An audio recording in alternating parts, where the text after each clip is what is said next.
We have here verse 9 of the 11th chapter of the Gospel of John. Jesus is informing his disciples that he intends to return to Judea, which of course was the scene in which his life was put at some peril not that long ago, when religious leaders had actually taken up stones with the intention of executing Jesus on the spot because of his alleged act of blasphemy. And now Jesus informs them that because of the illness of his friend Lazarus, he's planning to go right back into that hot spot.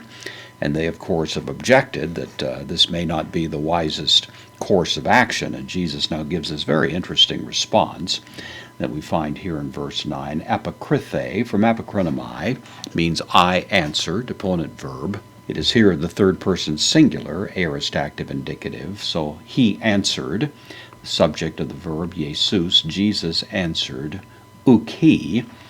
This is a negation. It's setting up kind of a question, expecting a negative answer. So is it not the case would be the idea. At least preliminarily we'll render it that way. And then dodeca, the adjective, means 12.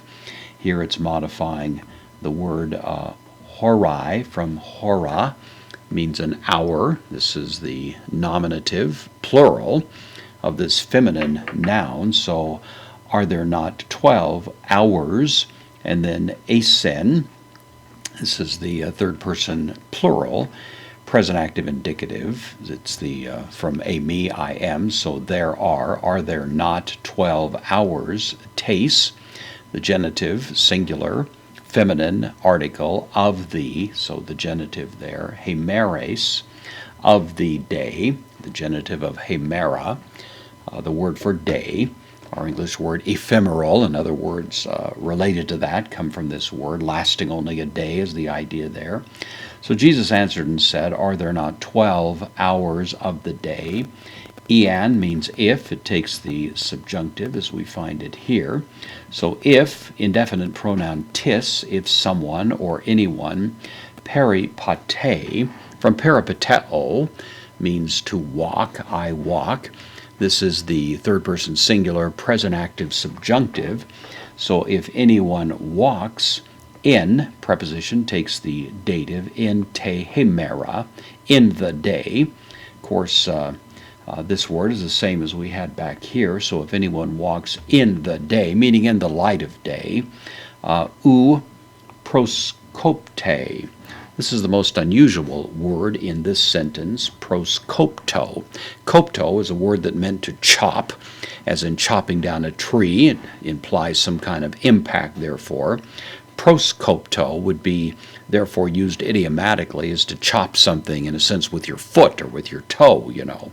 And this is the third person singular, present active indicative, negated here, ou proskopte. He does not stumble. He doesn't hit something with his toe. An interesting word for stumble. Many times it's some form of the word scandalon that's used in the New Testament. A scandal is in stumbling at some kind of scandalous or offensive situation. But here it's the simple word that just means to stub your toe, basically. So he does not stub his toe. He does not stumble. Hoti means because. Tophos, because the light.